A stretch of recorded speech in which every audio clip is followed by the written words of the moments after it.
I'm with the Londoner who had the almost impossible task of playing reggae royalty, Bob Marley. Did you have a fear of taking off in this role? Yeah, a little bit, just a little bit. But the family and all of Bob's friends, you know, they were involved from the beginning. So I auditioned and then I was with them straight away, and they were my process. You know, I got to understand who Bob was as a human being through them. You know, I was with Bob's friends who grew up with him in Trenchtown when he was 13, 14 years old. So I learned everything I know about Bob through them.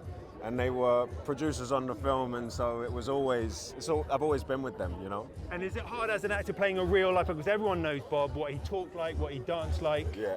Was it hard picking that up? Well, yeah, that he's an artist was different. That he's a musician. I've never played a musician before, so I needed to get involved and try and understand what that is, you know. So it involved guitar and it involved singing, and you know, it was more than that. It was really about, the family wanted to make a film about a more personal side to Bob, so it involved finding out about that. And yeah, the music was the fun part, you know, and the dancing, and you know. Talking about the dancing, when you were preparing for this, you were in Barbie dancing as Basketball Ken. So what's harder, being Basketball Ken and dancing, or dancing like Bob Marley? Bob's a little bit more tricky, yeah, because no one dances like Bob. Bob, you can't copy him and you can't imitate him. He's too spontaneous. He never does the same thing twice, and he never did a half-hearted concert. He always was singing for his life, and you know, so we had to find a way to try and capture his spirit, and that's what the family wanted.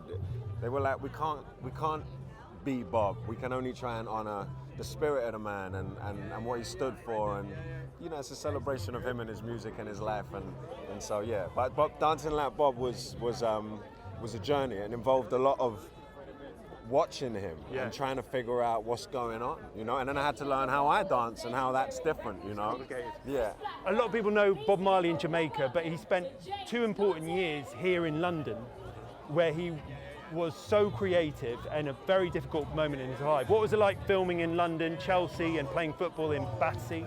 You know what was amazing about being here is that we had Neville Garrick, rest in peace, who we lost, who was Bob's... Rest in power. Rest in power, exactly. And Neville was in Battersea with Bob on this tour, you know. He toured Exodus with Bob, and he was in the bedroom with Bob, writing down the lyrics to the songs as Bob was composing, and he was in the room with me, you know, and he was with us every day on set.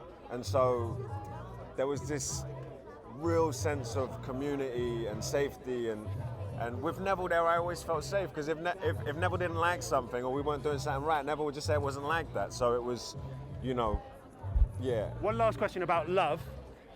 One Love, Bob Marley, that's the essence of the film. It's being released on Valentine's Day. Yeah. Is there a message there, more one love in this world? Yeah, and togetherness. I think Bob was big on togetherness, and he was like that in his private life as well. You know, he was about bringing people together. A lot of his friends who I spoke to said that Bob was big into self-betterment before it was a thing, and he was constantly driving people to find out what they wanted to do, who they were, and to work hard. Bob worked so hard. Beautiful. You know, he's beautiful. committed. We're out of time. Thank you so much, Kingsley. Nice to meet you. One Love. Great trainers as well, by the way. Thank you very much. Amazing. They're the trainers. Amazing. Back to you.